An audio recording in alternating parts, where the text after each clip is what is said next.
Doktor Spinov, vodič kroz kontrolu medija za diktatore.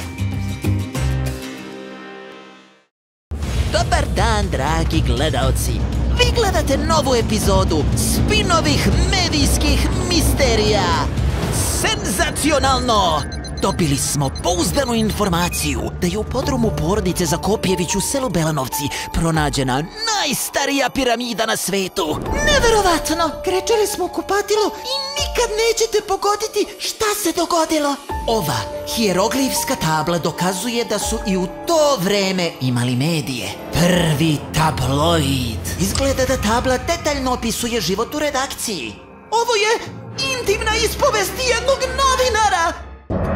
Na dnu hijerarhije su honorarci, kopači blata. Blato nam je glavna sirovina. Posao je gadan, ali ako izdrže koliko treba, mogu da napreduju na mesto urednika rubrike.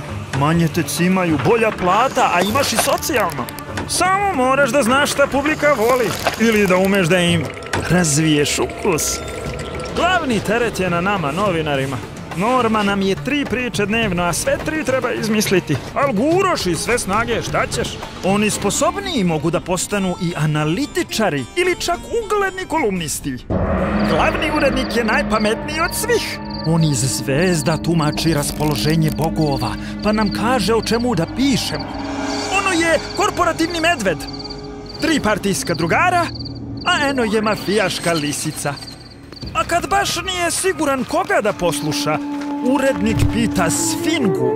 Čudno, ali ona mu svaki put kaže isto.